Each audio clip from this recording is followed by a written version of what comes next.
हरे कृष्णा कृष्णा कृष्णा हरे हरे, हरे राम राम राम हरे हरे। श्री बृहद भागवतामृतम हम लोगों ने श्रवण किया था द्वारकावासियों की महिमा, किस प्रकार से वहां पर सुधर्मा सभा विराजमान है और सभी द्वारकावासी पारिजात पुष्पों की माला को ग्रहण करते हैं। पारिजात वृक्ष वहां पर स्वयं विराजमान है और सभी द्वारकावासी सुधर्मा सभा में बैठे हुए थे और कृष्ण के आगमन की प्रतीक्षा कर रहे थे। कृष्ण कब आएंगे?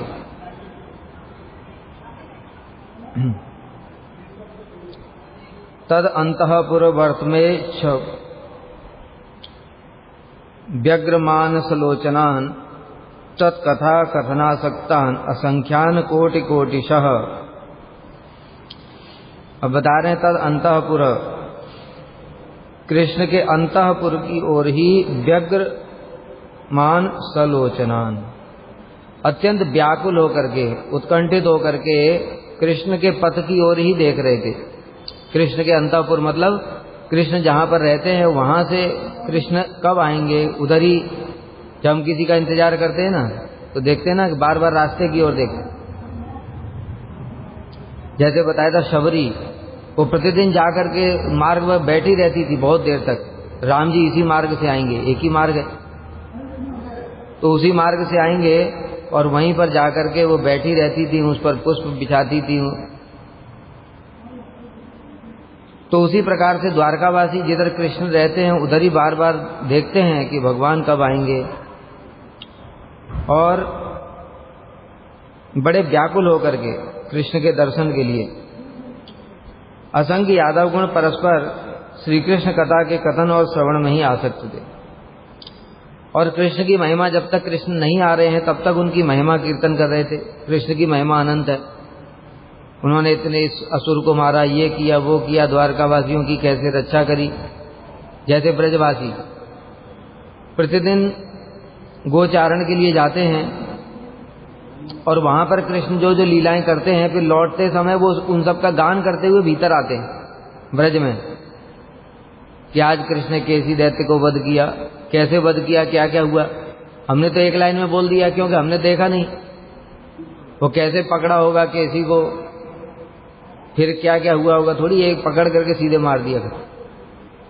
कैसे कैसे भगवान ने जो किया वो तो अपनी आंखों से साथ साथ देखते हैं, तो इसलिए फिर वो उसका वर्णन करते हैं बड़े विस्तार पूर्वक। अगासुर का वध किया, कैसे कैसे उसके अंदर मुख में चले गए थे, कृष्ण ने कैसे मुख के अंदर में अपना आकार बढ़ाया।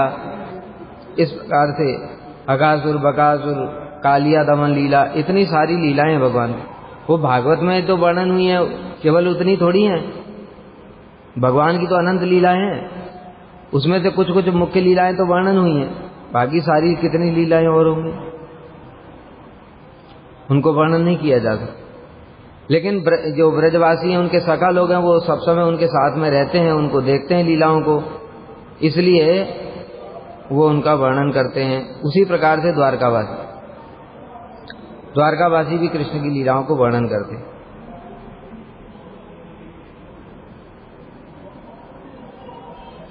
कृष्ण के द्वारा पहले की गई लीलाओं की कथा और उनके सभा में आगमन आदि की वार्तालाप में ही आसक्त थे। भाव भक्त का ही लक्षण है आसक्ति सद्गुणाख्याने, भगवान के गुण आख्यान में आसक्ति होती है। आसक्ति का मतलब सब समय भगवान का गुण कीर्तन करेगा वो, सब समय। फिर भाव अवस्था के बाद प्रेम अवस्था और उसके बाद ये लोग तो परिकर हैं साथ साथ, इनकी कितनी आसक्ति होगी, भगवान के गुण वर्णन को अतिरिक्त तो कुछ भी नहीं करते हैं। इस प्रकार उनके नयन, मन और वाक्य सब कुछ कृष्ण में ही आसक्त थे।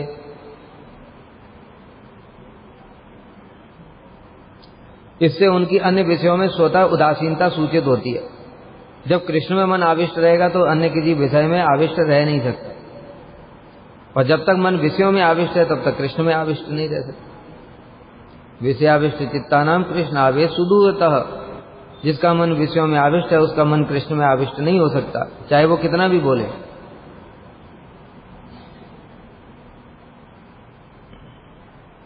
और बता रहे हैं असंख्य यादवगण, यहां पर भी बड़ी विशेष बात बताई है।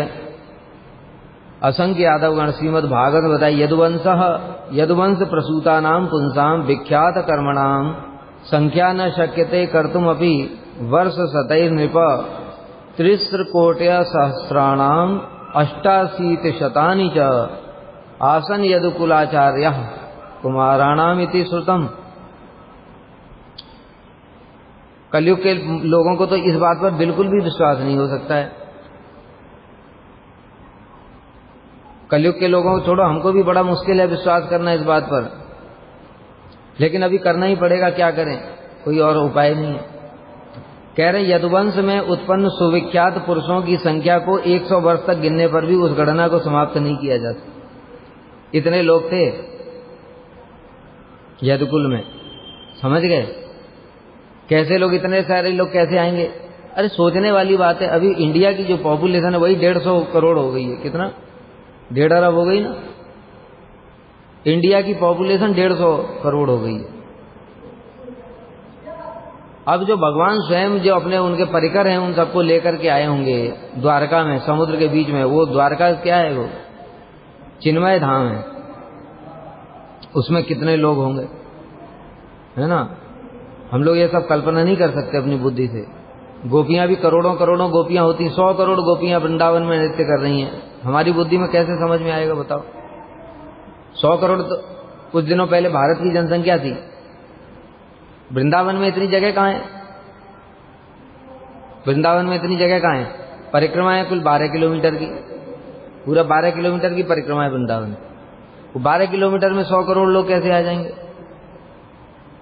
बुद्धि में आएगा ये बात? संभव ही नहीं है। इसलिए क्योंकि हमारी बुद्धि जड़ है और भगवान की लीलाएं चिन्मय हैं, भगवान का धाम भी चिन्मय है। भगवान के धाम के एक कोने में ही ऐसे करोड़ों करोड़ों पूरे ब्रह्मांड समा सकते। इसलिए यहां पर कह रहे हैं यादवों की संख्या की गणना कौन कर सकता है? और तो छोड़ो, और सुन लो, अभी क्या विश्वास नहीं होगा जो तुम लोगों को। मैंने सुना है कि उन असंख्य यादव कुमारों को पढ़ाने के लिए 3 करोड़ 188 टीचर थे। टीचर तो पूरे इंडिया में भी इतने नहीं होंगे, और केवल यादवों को पढ़ाने के लिए, बच्चों को पढ़ाने के लिए 3 करोड़ 188 पूरा संख्या सहित दिया है। ठीक है, इतने टीचर पढ़ाने के लिए आते थे, हैं?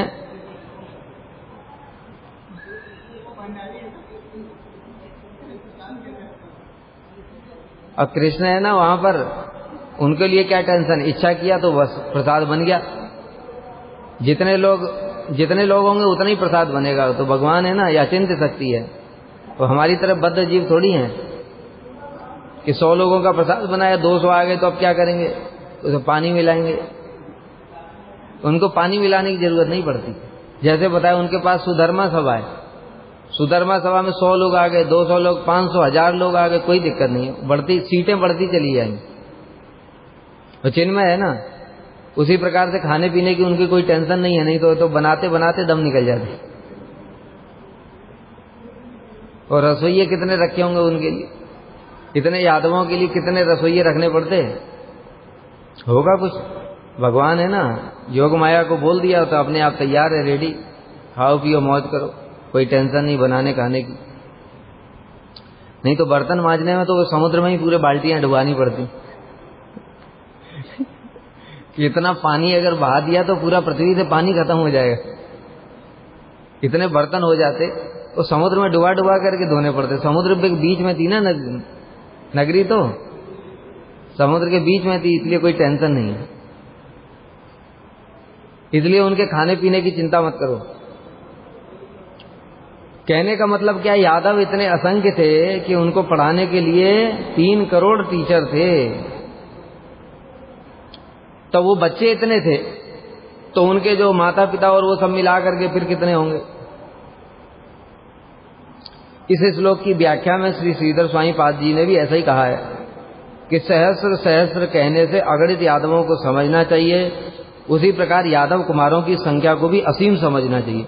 मतलब हम लोग देखते हैं कि हम लोग जब पढ़ाई करते थे, एक क्लास में 60 बच्चे तो होते थे, एक टीचर पढ़ाता तो 60 बच्चे कम से कम तो होते ही थे, 50-60। अब 3 करोड़ टीचर हैं तो उसका कम से कम 60 का गुणा कर दो तो 200 करोड़ तो बच्चे ही होंगे। और 200 करोड़ बच्चे हैं तो फिर वो माता पिता कितने होंगे।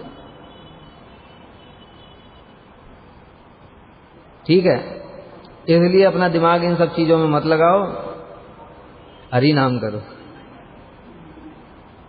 वही सार है।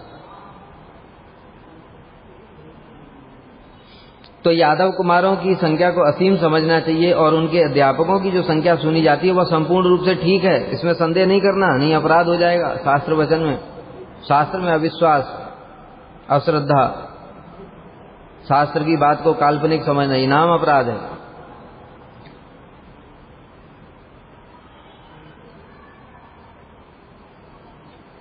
ज्ञात्वा तम यदवो अभ्येत्य धावन्तः संभ्रमाकुला उत्थाप्य प्रसवम पाणौ धृत्वा निन्युः सभान्तरम।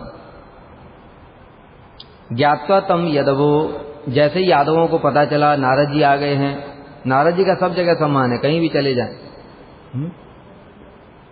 तो इसलिए यादवों ने जैसे ही सुना नारद जी आए हैं, वे उसी क्षण आदर पूर्वक उनके स्वागत के लिए दौड़ पड़े।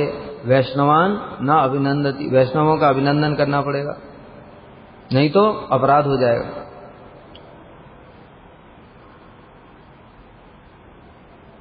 अब क्या किया, जब देखा, नारद जी ने देखा सामने से यादव लोग आ रहे हैं, अभी नारद जी क्या करेंगे?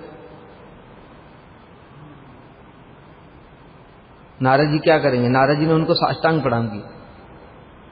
देखो क्रमशः, देखो प्रहलाद को देखो, प्रहलाद से शुरू होता है। यहां प्रहलाद की बात जो है, प्रहलाद परम भक्त हैं, ये सुन करके नारद जी आए थे, तो नारद जी ने उनको प्रणाम नहीं किया था, क्योंकि गुरु हैं। अभी गुरु शिष्य को प्रणाम करेगा तो लौकिक रूप से भी ठीक नहीं है, दूसरा शिष्य को भी खराब लगेगा। इसलिए उन्होंने जो आसन वासन दिया था तो नारद जी बैठ गए थे। फिर पांडवों के और सम्मान किया नारद जी ने, खुद जो पूजा इत्यादि का सामान लेके आए उससे उनकी पूजा कर दी, पांडवों की। पांडव तो उनको तो सोचा भी नहीं था उन्होंने ऐसा नारद जी कर सकते हैं, लेकिन बस नारद जी ने देखा धूप बत्ती अगरबत्ती और लिया और वो सीधे युधिष्ठिर महाराज की चालू कर दी पूजा। अब उससे भी और ज्यादा यादवों की महिमा है, इसलिए फिर नारद जी ने क्या किया, दूर से ही जब देखा यादव लोग आ रहे, साष्टांग प्रणाम किया। और यादव ने सोचा ये क्या कर रहे नारद जी, तो हमारा अपराध हो जाएगा। इसलिए यादव लोग दौड़े बड़ी तेजी से और नारद जी को उठाया कि भाई ऐसा मत करो, आप साधु हैं। तो यादवों ने शीघ्रता पूर्वक उठाया और उनका हाथ पकड़ करके अपनी सभा में ले आए।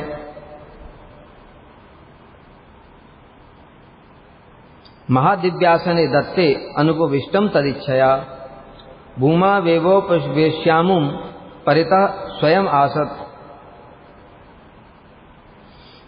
महादिव्य आसन प्रदान किया। द्वारका का वैभव बताया ना, बहुत ज्यादा है, इसलिए दिव्य आसन प्रदान किया। किंतु नारद जी अभी संभ्रम बुद्धि हो गई है उनकी, इसलिए वो आसन पे बैठे भी नहीं।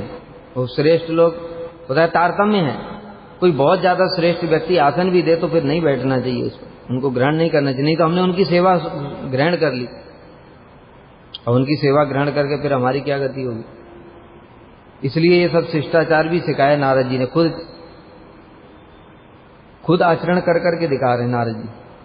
बताया ना प्रहलाद मतलब श्रेष्ठ हैं, तो नारद जी ने देखा श्रेष्ठ तो हैं लेकिन शिष्य भी हैं, इसलिए थोड़ा स्वीकार कर लिया। पांडवों से स्वीकार नहीं किया और यादवों से तो बिल्कुल स्वीकार नहीं किया, उल्टा उनको ही साष्टांग प्रणाम किया। तो इस प्रकार से श्रेष्ठता का तारतम्य होने से हमको ऐसा व्यवहार करना पड़ेगा। कितना भी सोच लो, बद्ध जीव नहीं कर पाएगा, उसके समझ में नहीं आएगा कहाँ क्या करना है।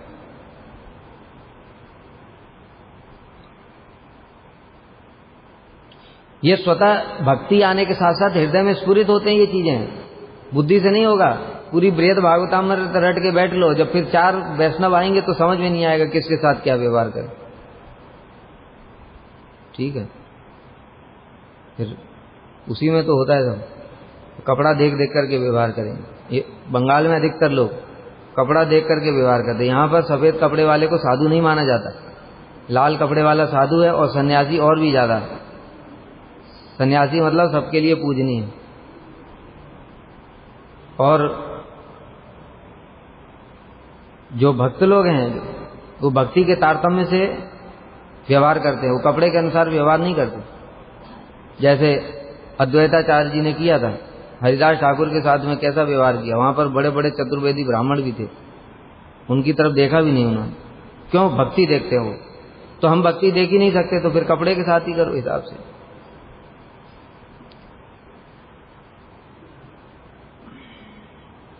तो नारद जी ने उस दिव्य आसन को स्वीकार नहीं किया, बल्कि स्वेच्छा से भूमौ अवोपवेश्यामुम, भूमि पर ही बैठ गए। नारद जी ने देखा कि ये लोग जबरदस्ती करेंगे, इससे पहले ही मैं बैठ जाता हूं, फिर क्या करेंगे, उठाएंगे थोड़ी जबरदस्ती। साधु को जैसे जबरदस्ती पकड़ करके थोड़ी उठाएंगे। इसलिए नारद जी ने क्या किया, नारद जी खुद ही जब आसन वो लोग देने लगे तो आसन तो लिया नहीं, ऊपर से जमीन पर ही बैठ गए बिना आसन के ही। तो जब यादवों ने देखा अरे नारद जी यहीं जमीन पर ही बैठ गए, तो वो क्या करेंगे, वो थोड़ी आसन पे बैठेंगे अब। तो वो सब भी उनके चारों ओर घेर करके बैठ गए, नारद जी के चारों घेर करके बैठ गए। इस प्रकार से दोनों का शिष्टाचार दिखाया।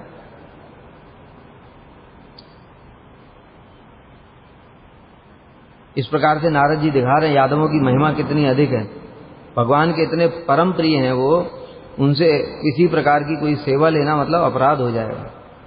देवर से प्रवरो अमीभि पूजा द्रव्यम समाहृतम नत्वा सांजलिरुत्थाय विनीतो मुहुराहतान।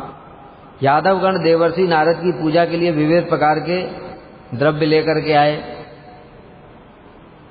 ये लोग भी लेकर के आए द्रव्य। तो नारद जी ने उन पूजा सामग्रियों को प्रणाम किया और खड़े होकर के विनम्र भाव से हाथ जोड़ करके बार बार कहने लगे कि देखो ऐसा मत करो, मेरा अपराध हो जाएगा। नारद जी क्यों उनको स्वीकार नहीं कर सकते उन सबको, क्योंकि यादवगण कौन है, कृष्ण के जैसे ही हैं। मतलब यादवों से सेवा लेना मतलब कृष्ण से सेवा लेना। और नारद जी क्या स्वप्न में भी सोच सकते हैं ये कृष्ण से सेवा लेने के लिए? तो यादवों और कृष्ण में कोई भेद नहीं है। इसलिए पूजा के लाए गए विविध सामग्रियों को देख करके नारद जी ने भक्ति के परम आवेश तक उन सामग्रियों को प्रणाम किया। श्री नारद उवाच भो कृष्ण पदाब्ज महानुकंपिता लोकोत्तरा माम अधुना दयधवम युष्माकम एवाविरतम यथाहम कीर्ति प्रगायन जगति भ्रमेयम। भो कृष्ण पदाब्ज महानुकंपिता, अहो हे यादवो आप धन्य हैं। क्यों? कृष्ण पदाब्ज, कृष्ण के चरण कमलों के महानुकंपिता, आपकी महान अनुकंपा है। कृष्ण के चरण कमलों की आपके ऊपर महान अनुकंपा है।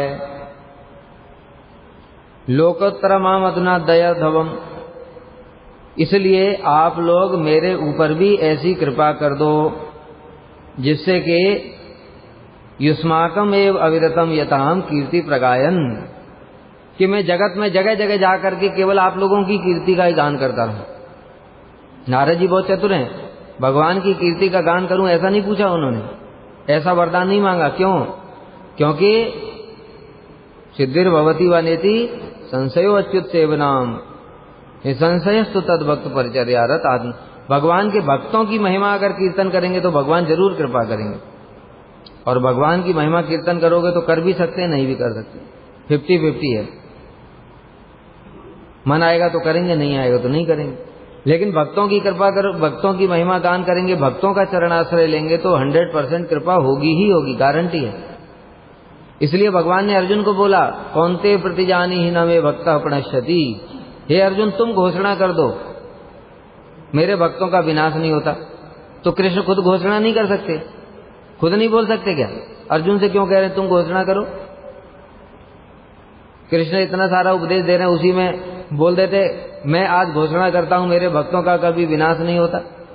अर्जुन से क्यों बोला? क्योंकि भगवान कभी किसी कंडीशन में अपनी प्रतिज्ञा तोड़ भी सकते हैं। लेकिन अर्जुन ने अगर प्रतिज्ञा की कि मैं वचन देता हूं कृष्ण के भक्तों का विनाश नहीं होता, अब अर्जुन की प्रतिज्ञा के लिए भगवान को प्रतिज्ञा रक्षा करना ही पड़ेगा। जैसे उदाहरण देते, भीष्म के सामने प्रतिज्ञा करी थी, भगवान ने फिर अपनी प्रतिज्ञा तोड़ दी ना, तो भीष्म की प्रतिज्ञा की रक्षा करी क्योंकि भीष्म भक्त हैं। उसी प्रकार से अर्जुन उनसे भी श्रेष्ठ भक्त हैं। तो अर्जुन ने अगर कोई बात बोल दिया तो भगवान उनकी प्रतिज्ञा की रक्षा करेंगे ही करेंगे। कितने सारे उदाहरण है इसमें। द्वारका में जब थे भगवान, तब उस समय क्या हुआ, जो ब्राह्मण आया था उसकी संतानें मर जाती थी। अर्जुन ने प्रतिज्ञा करी, मैं तुम्हारी संतानों की रक्षा करूंगा, वापस लेकर के आऊंगा। अर्जुन ला नहीं पाए, आत्मदाह के लिए तैयार हो गए, अग्नि में प्रवेश करने के लिए तैयार हो गए। किंतु उसी समय भगवान आ गए और जाकर के भूमा पुरुष महाविष्णु से उनकी संतानों को लेकर गया। तो भक्त ने जो प्रतिज्ञा करी है भगवान जरूर रक्षा करते हैं उसकी। इसी प्रकार से महाप्रभु ने भी देखो, महाप्रभु की लीला में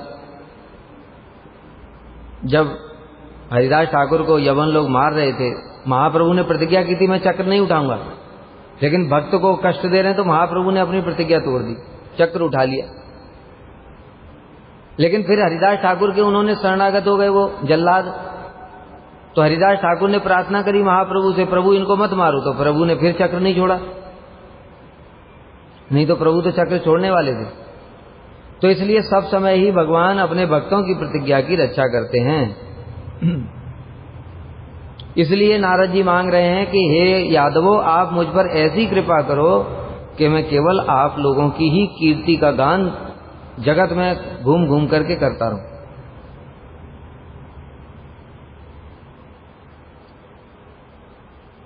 अहो अलम श्लाघ्यतमम यदो कुलम चकास्ते वैकुंठ निवासिने तो अपि यत मनुष्य लोको यद अनुग्रहादयम विलंग वैकुंठमतीव राजते। अहो अलम, अहो आश्चर्य, यह यदकुल अत्यंत प्रशंसनीय है। क्यों प्रशंसनीय है? क्योंकि इसकी शोभा वैकुंठ के पार्षदों से भी अधिक है। वैकुंठा जनितो वरा मधुपुरी, वैकुंठ से श्रेष्ठ है द्वारका। क्यों श्रेष्ठ है? मथुरा में तो जन्म हुआ, लेकिन द्वारका में क्या हुआ है? क्योंकि वैकुंठ में भगवान नारायण इस प्रकार की लीलाएं नहीं करते हैं। उस शेष साई भगवान ऐसे बस लेटे रहते हैं, लक्ष्मी जी चरण दबाती रहती हैं और वो बाकी सब लोग चाम और पंखा डुलाते रहते हैं, बस कोई लीला ही नहीं है। लेकिन द्वारका में कृष्ण कैसे ब्रजवासियों को याद कर करके रोते हैं, अपने बच्चों को गोद में खिलाते हैं। नारायण के तो बच्चे ही नहीं है, तो कुछ वात्सल्य भी नहीं है। तो इसलिए जो भगवान जिस प्रकार की लीलाएं द्वारका में करते हैं, 16,108 रानियां हैं उनकी, उनके साथ में हास प्रयास करते हैं। नारायण तो सब समय गंभीर रहते हैं, लोग भी उनके हाथ जोड़ करके स्तुतियां करते रहते हैं। तो इसलिए द्वारका जो है वैकुंठ से बहुत श्रेष्ठ है। वैकुंठ से श्रेष्ठ तो अयोध्या भी है। अयोध्या में जो राम जी हैं वो भी इस प्रकार की लीलाएं करते, उस प्रकार से नारायण नहीं करते। नारायण को कभी रोते हुए देखा? रोते ही नहीं है। लेकिन राम जी सीता जी के वियोग में व्याकुल होकर के रोते हैं, करुण रस का आस्वादन करते। तो रस विचार से ये सब श्रेष्ठ है, तत्व विचार से एक ही है, कृष्ण ही नारायण है, कृष्ण ही राम है, कृष्ण ही द्वारकाधीश है। किंतु रस विचार से द्वारका में जो रस हैं वो सब वैकुंठ में नहीं है। तो इसलिए यह मनुष्य लोग भी वैकुंठ को अतिक्रमण कर सुशोभित हो रहा है आप लोगों की कृपा से। आप लोग क्योंकि यहाँ पर विराजमान हैं, इसलिए इस समय इसकी शोभा वैकुंठ से भी अधिक श्रेष्ठ। वो है ना, जयति तेदिकम जन्मना व्रज शयत इंदिरा सस्वतत्री। जब से कृष्ण का यहाँ पर जन्म हुआ है ब्रज में, तब से यह वैकुंठ से भी अधिक शोभायमान है। और भी बहुत सारे श्लोक हैं, वेणु गीत में भी एक है ना, इस वृंदावनम सखी भुवो वितनोत कीर्ति यद्देव की सुत पदाम बुज लब्ध लक्ष्मी। जो वृंदावन की कीर्ति है वो वैकुंठ से भी अधिक महिमा है। क्यों? क्योंकि जिन चरणों को लक्ष्मी जी प्राप्त करना चाहती हैं वो चरण तो वृंदावन की भूमि में सब जगह ही विराजमान है। तो इस प्रकार से नारद जी द्वारकावासियों की महिमा वर्णन कर रहे हैं और कह रहे हैं अहो यह यदुकुल अत्यंत प्रशंसनीय है। क्यों? क्योंकि यह वैकुंठ के निवासी गरुड़ आदि पार्षदों से भी अधिक शोभायमान है। यदुकुल के अनुग्रह से सर्वत्र भगवत भक्ति के प्रचार के रूप में भगवान की कृपा का विकास भी दिखाई दे रहा है। अतएव जन्म मृत्यु आदि से परिपूर्ण यह मनुष्य लोग अब वैकुंठ लोक को भी अतिक्रम करके उससे भी अधिक सुशोभित, क्योंकि भगवान स्वयं विराजमान है इसलिए अभी इसकी मनुष्य लोक की शोभा भी वैकुंठ से भी अधिक हो गई, क्योंकि भगवान कृष्ण तो स्वयं ही यहाँ विराजमान है, द्वारकावासी विराजमान है। गरुड़ इत्यादि परिकरों से भी द्वारकावासियों की महिमा श्रेष्ठ है। देखो वो कृष्ण के साथ ही बैठते हैं, चेयरें लगी हुई हैं सबकी लाइन से। गरुड़ नारायण के साथ में नहीं बैठते चेयर पे। गरुड़ उछल करके उनके भगवान अनंत शेष के ऊपर लेटे हुए तो गरुड़ भी थोड़ा मैं भी थोड़ा देखता हूं कैसा है बैठ। होता है ऐसा कभी? वह ऊपर वह लक्ष्मी जी रहती हैं, चरण दबाती हैं और नारायण रहते हैं, बस और कोई उसके ऊपर नहीं जाता है। और यहां पर देखो, यहां पर सब के सब जो द्वारकावासी हैं वो सब कृष्ण के बगल में ही सब आसन लगा करके बैठे हुए हैं, उनके साथ हास प्रयास करते हैं, खेलते हैं, खाते हैं, सब कुछ करते हैं उनके। इस यदुकुल के प्रति कृष्ण की जैसी करुणा दृष्टिगोचर हो रही है वैसी करुणा वैकुंठ निवासी पार्षदों के प्रति नहीं देखी जाती। वो सब समय दूर से ही हाथ जोड़ करके स्तुतियां स्तव स्तुति करते रहते हैं। कोई चामड़ डुला रहा है, कोई बीजन कर रहा है, कोई स्तुति गान कर रहा है, इस प्रकार से होता है। लेकिन द्वारका में सब परिकर लोग, क्योंकि कौन है वो सब? भाई बहन माता पिता ये सब है ना। और नारायण के माता पिता कहाँ हैं बताओ? अरे माता पिता होते तो नारायण वहां से सो रहे थे तो उठ के खड़े होकर उनको प्रणाम करने के लिए जाते। अभी माता पिता है नहीं तो ऐसे ही सब उनके हाथ पैर जोड़ते रहते। इसलिए द्वारकावासियों की महिमा बहुत अधिक है, क्योंकि वहां पर जब माता पिता आएंगे तो कृष्ण खड़े हो, अभी आगे आएगा उग्रसेन के आगे हाथ जोड़ करके कृष्ण खड़े रहते हैं, बताइए महाराज क्या आदेश है। इस प्रकार से नारायण को ऐसे कोई बोलेगा वैकुंठ में? नारायण किसी को बोलेंगे? वहां कौन महाराज है? वहां नारायण ही है सब कुछ। वृत्ता धरित्री भवती सफल प्रयासा यस्याम जनुर्वसति केलिचयः किलैसाम येषाम महाहरिरयम निवसन गृहेषु कुत्रापि पूर्वम अकृतई रमते विहारई। हे पृथ्वी देवी, अब नारद जी कह रहे हैं हे पृथ्वी देवी आपका जीवन धन्य हो गया, क्योंकि तुम्हारी गोद में ही तो इन यादवों ने जन्म लिया है। पृथ्वी पर ही सर्व यादव जन्म लिए तो, और वे तुम पर निवास करते हैं, पृथ्वी के ऊपर चलते हैं, निवास करते हैं, तो इसलिए पृथ्वी देवी भी धन्य हो गई है। क्योंकि बताया ना जैसे भगवान के चरणों से पृथ्वी देवी धन्य है, तो ये यादव भी भगवान से अभिन्न है, उन सब उनके ही प्रकाश हैं सब, इसलिए पृथ्वी पर वो भी चलते हैं तो पृथ्वी धन्य हो जाती है। क्योंकि श्लोक है शास्त्र में, ये यादव तो खैर परिकर हैं, उनकी बात छोड़ दो।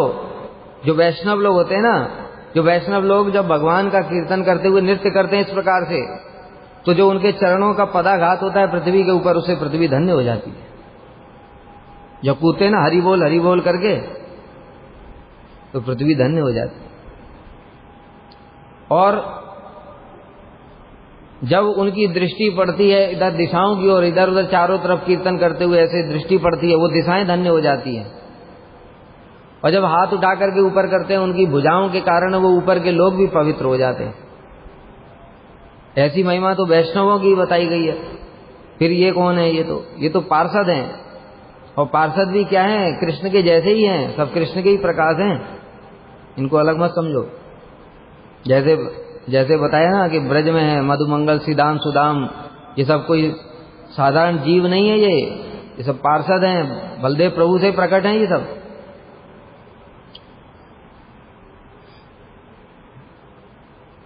तो इसलिए हे देवी धरती देवी, आपका भी परिश्रम सफल हुआ, क्योंकि आपकी गोद में ही इन यादवों ने जन्म लिया है।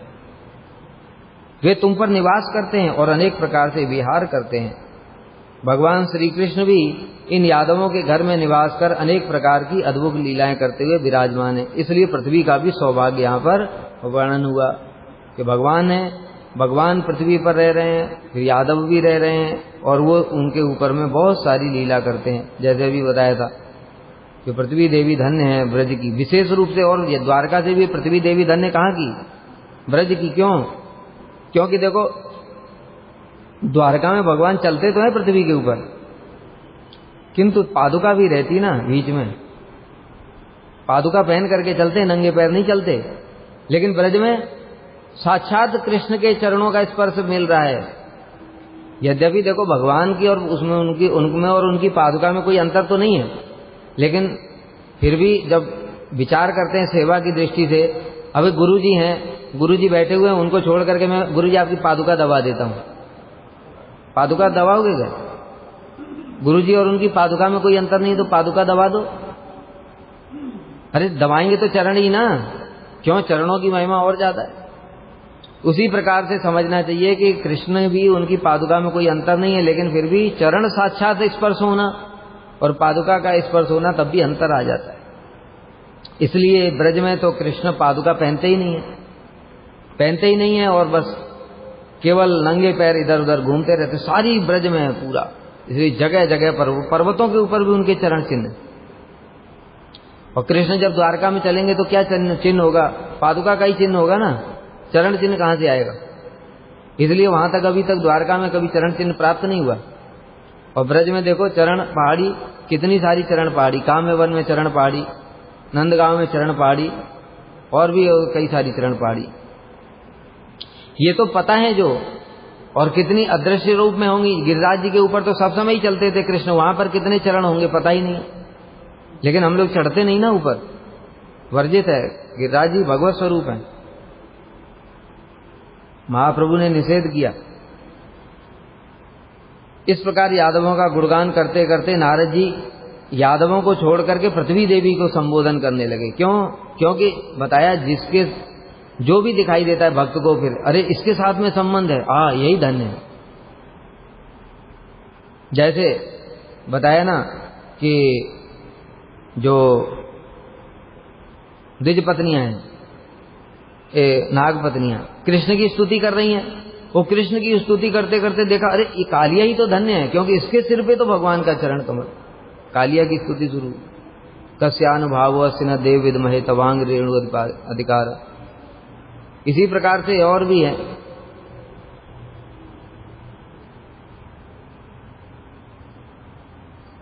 जो गोपियां भी हैं वो भी इसी प्रकार से वर्णन करती है ना। वेणुगीत में तो पूरा यही वर्णन है। कृष्ण के साथ में देखा किसी का भी संबंध है, हिरनियों का ही संबंध है, तो हिरनियों का ही सौभाग्य वर्णन कर रही थी कृष्ण का। बरहा पीडम नटवर बपू कणियो कणिकारम, लेकिन उसी समय स्फूर्ति हुई, कह रहे यहाँ तो हिरनियां आ गई हैं, वेणु बजाई हिरनियां आ गई, तो कृष्ण को छोड़ करके हिरनियों का स्तुति शुरू कर दिया।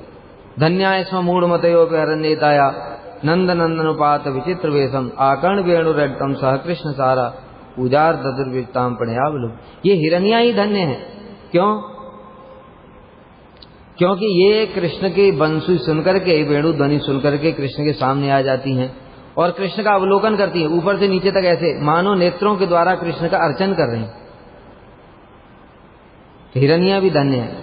उसके बाद में गावश्च, गाय भी धन्य है, उनके बछड़े भी धन्य हैं। और तो छोड़ो, ये पक्षी जो डाल पर बैठे हैं कृष्ण की वेणु सुन करके, वो भी मुनि बन जाते हैं। क्यों? जैसे मुनि होते हैं, उनकी अर्धमीलित नेत्र होते हैं। अर्धमीलित मतलब ना आंखें पूरी बंद होती है ना खुली होती है, अर्धमीलित ऐसे करके ध्यान मग्न होते हैं। ऐसे ये पक्षी कृष्ण की वेणु, जैसे ही वेणु, पक्षियों का स्वभाव क्या होता है? चाव चाव चाव चाव करते रहे। लेकिन जैसे ही कृष्ण की वेणु सुनते हैं और उसी समय वो चाव चाव बंद हो गई उनकी और ध्यान समाधि लग गई, यही धन्य है। ये नद्य सदा तदुपधार मुकुंद गीतम, ये नदियां भी धन्य हैं जो मुकुंद की वेणु ध्वनि सुन करके उनका आवर्त लक्षित मनोभाव भग्न वेग भग्न हो जाता है और कृष्ण के चरणों को ऐसे उनको वो करती हैं और उनके चरणों में कमलोपहारा अपनी ऊर्मी माने भुजा लहरें, लहर रूपी भुजाओं के द्वारा वो क्या करती हैं, कमलों को कृष्ण के चरणों में उपहार स्वरूप ऐसे करते हैं ना, ऐसे करके, ऐसे ही उनके जब आवर्त लक्षित मनोभाव भग्न बेगा, जब भंवर पड़ गया तो मतलब ऐसे गोल गोल घुमा करके ऐसे अर्पण कर दिया। तो इस प्रकार से कृष्ण के साथ जिस किसी का भी संबंध भक्त को दिखाई देता है उसकी स्तुति करना शुरू कर देता है। उसी प्रकार से नारद जी ने यहाँ पर जैसे ही देखा पृथ्वी देवी को, तो पृथ्वी देवी की महिमा गान करने लगे।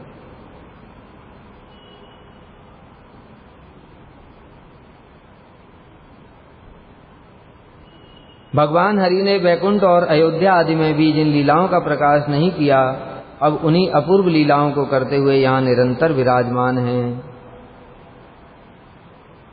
येषां दर्शन संभाषा स्पर्शानुगमनासनैः भोजनोद्वाह शयनैः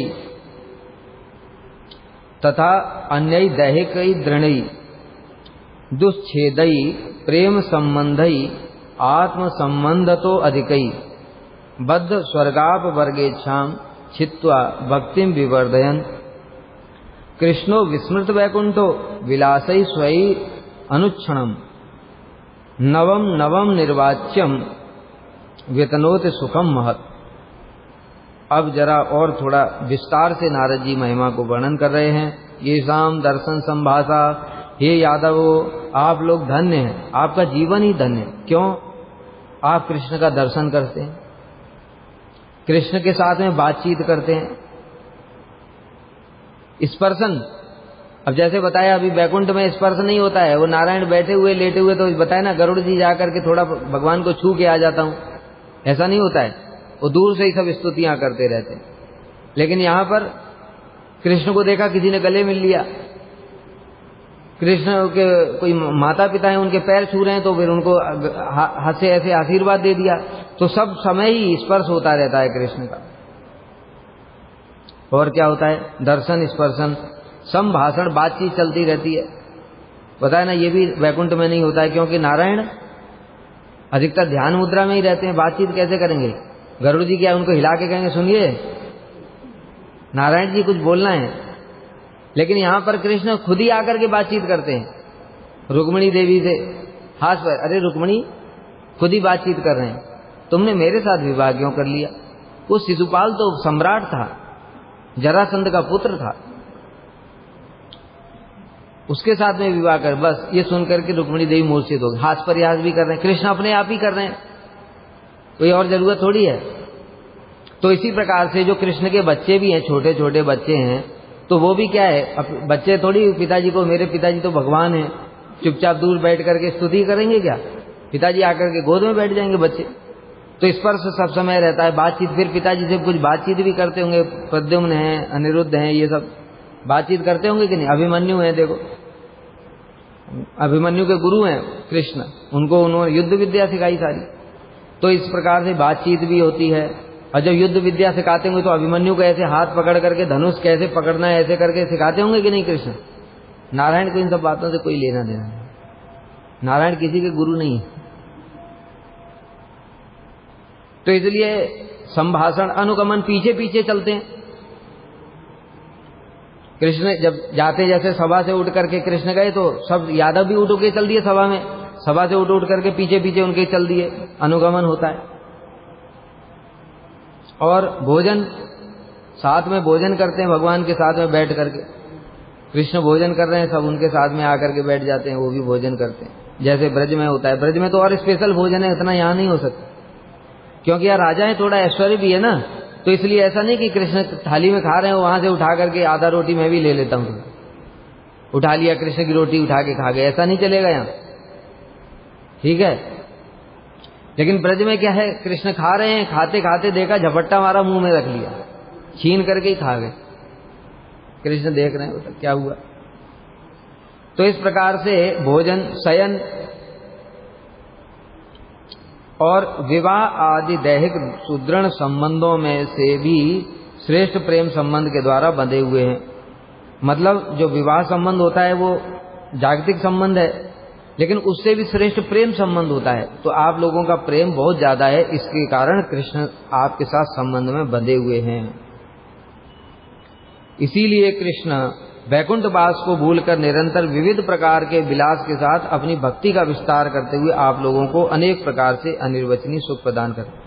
मतलब कृष्ण को अभी वैकुंठ का स्मरण भी नहीं है। क्यों? आप लोगों के साथ में इतनी प्रकार की लीलाएं होती हैं, उनको उसमें इतना आनंद आता है कृष्ण को, इसलिए अभी उनको वैकुंठ की भी स्मृति नहीं है। अब यहां पर टीका में श्री सनातन गोस्वामी बता रहे हैं, कृष्ण केवल स्वयं आनंदित हैं ऐसी बात नहीं है भाई। भक्त और भगवान दोनों को ही आनंद होता है। रस क्या है? एक को ही रस मिलेगा तो आस्वादन, तो वो फिर आस्वादन नहीं है। भक्त और भगवान दोनों को ही आस्वादन होता है, यही तो रस है। भक्त को भी आस्वादन कराता है, रति यही है। रति आस्वादनी वस्तु है। आस्वादन कौन करता है? दोनों करते हैं। जो भाव भक्त का प्रकाशित होता है, रति, वो आस्वादनी वस्तु है। कौन आस्वादन करेगा? भक्त भी करेगा और भगवान भी करेंगे, दोनों आस्वादन करते। तो ये तो एक केवल भाव की बात बता रहे हैं, फिर ये तो बहुत उन्नत अवस्था में, प्रेम से भी ऊपर, ठीक है, प्रेम स्नेह मान पड़े राग अनुराग, ये सब। तो इसलिए भगवान स्वयं ही आनंदित नहीं है, वो यादवों को भी आनंद प्रदान कर रहे हैं, उनको भी आनंदित कर रहे हैं। यही येषाम् इत्यादि 3 श्लोकों में कहा। यादवों के साथ दैहिक दर्शन आदि दैहिक संबंध और प्रेम संबंध के द्वारा आबद्ध होकर कृष्ण अनेक प्रकार के विलास द्वारा उनको असाधारण सुख प्रदान कर, जैसे अनेक प्रकार के विलास द्वारा, जैसे बताया, कभी बलदेव प्रभु से हंसी मजाक करते हैं, कभी अपनी रानियों से हंसी मजाक करते हैं, कभी बच्चों को खिलाते हैं, कभी अपने गुरुजनों के साथ में बातचीत करते हैं, उनकी सेवा भी करते हैं, माता पिता उनके कभी चरण भी दबाते होंगे। तो इस प्रकार से अनेक प्रकार की विलास कर रहे हैं कृष्ण। चरण दबाते होंगे वो तो मना कर देंगे, लेकिन कृष्ण तो इच्छा करते होंगे ना, माता पिता हैं तो, क्योंकि उनका ऐश्वर्य भाव भी है, इसलिए दबाएंगे नहीं। यशोदा मैया और नंद बाबा की तरह, नंद बाबा तो कह देंगे सीधे जूता उठा लो मेरा, लेकिन यहां पे नहीं बोलेंगे, क्योंकि पुत्र तो हैं लेकिन पुत्र के साथ भगवत बुद्धि भी है, दोनों हैं। तो कृष्ण कैसे विलास कर रहे हैं? प्रेम भक्ति को वर्धित करते हुए विलास कर रहे हैं। स्वर्ग और अपवर्ग की अभिलाषा का छेदन करके, अर्थात हम स्वर्ग में जाकर भगवान के साथ विहार करेंगे, ऐसी इच्छा को दूर कर रहे हैं। जो यादव लोग हैं उनकी कभी स्वर्ग में जाने की इच्छा भी नहीं होती। क्यों नहीं होती? क्योंकि स्वर्ग में 2 ही चीजें थी, सुधर्मा सभा और पारिजात। भगवान ने दोनों ही ला करके यहां रख दिया है, स्वर्ग में जाके क्या करना फिर? इसलिए उनकी ये इच्छा का भी छेदन कर दिया भगवान। और मोक्ष, अपवर्ग, मोक्ष की भी इच्छा नहीं है। क्यों? क्योंकि यद्यपि यहां पर बताया मोक्ष की इच्छा नहीं है, यादवों का तो कोई जन्म मरण नहीं है, उनको मोक्ष क्या होगा। लेकिन यहां पर नरवत लीला कर रहे हैं ना भगवान, इसलिए इस प्रकार की बातें कह रहे हैं। भगवान के साथ यादव पुनः पुनः पृथ्वी पर अवतरित होते हैं। जब जब भगवान अवतार लेते हैं, यादव भी अपने परिकरों के साथ भगवान आते। जैसे ब्रजवासी हैं, भगवान सब समय ब्रजवासियों के साथ में आते। भगवान मथुरावासी यादवों के साथ आते। अयोध्या में भी ऐसे ही।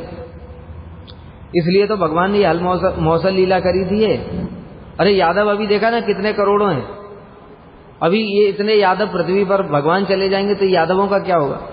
इनको वापस कैसे भेजें?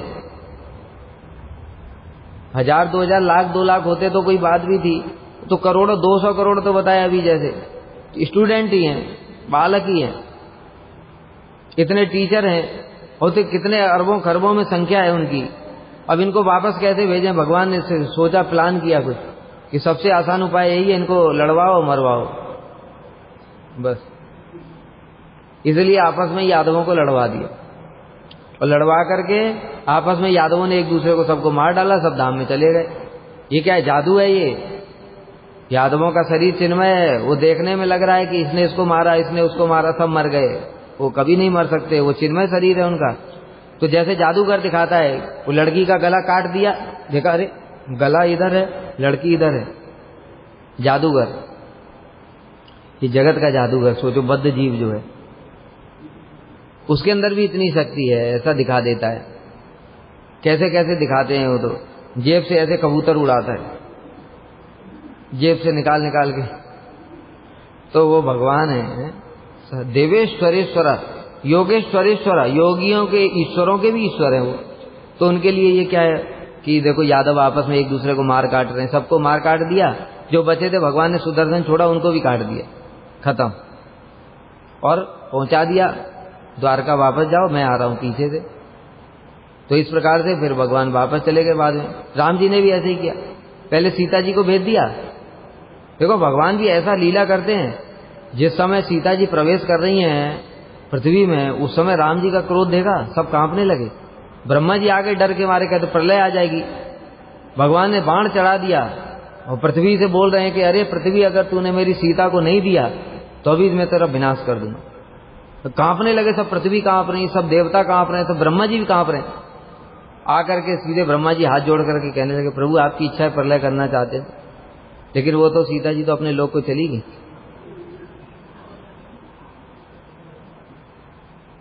तो इस प्रकार से है भगवान लीला करते हैं। तो लीला, सीता जी लोक को चली गई, सीता जी को भेज दिया, फिर लक्ष्मण के लिए दूसरा आइडिया बनाया। एक ही आइडिया सब जगह नहीं चलेगा ना, इसलिए भगवान वो विचित्र विचित्र आइडिया। फिर क्या, लक्ष्मण के लिए कैसे भेजा, दुर्वासा को प्रेरणा दिया।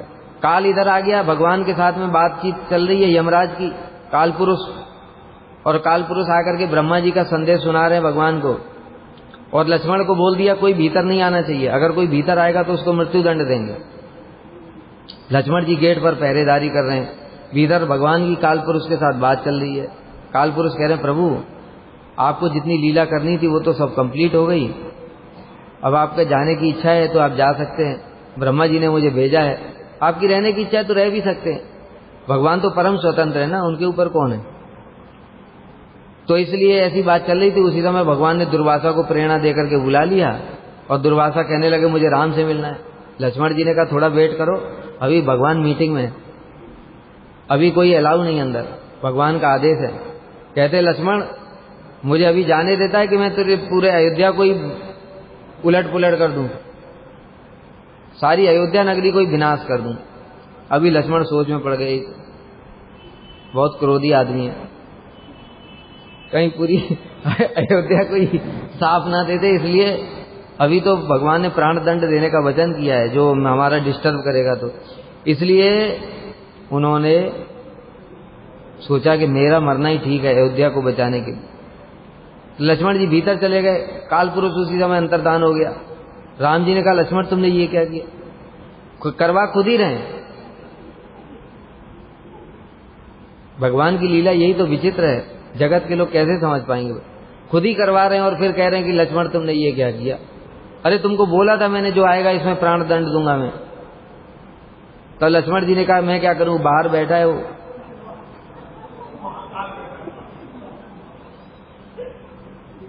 वो कह रहा है अभी मिलना है नहीं तो पूरी अयोध्या को ही मैं जला दूंगा।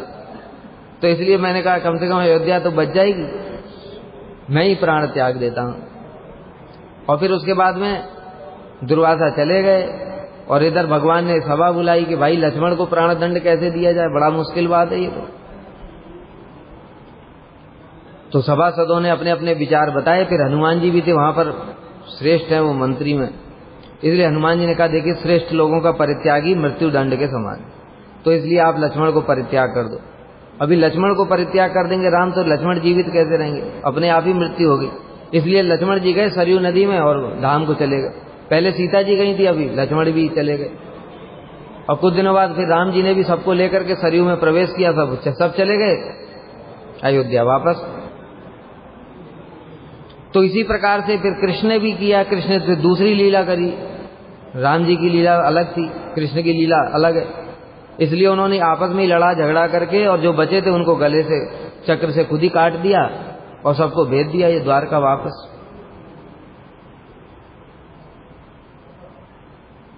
तो इसलिए यादवों का जन्म मरण इत्यादि नहीं है, वे भगवान के साथ पृथ्वी पर पुनः पुनः अवतरित होते हैं, इसलिए उनकी कोई मोक्ष की इच्छा भी नहीं होती।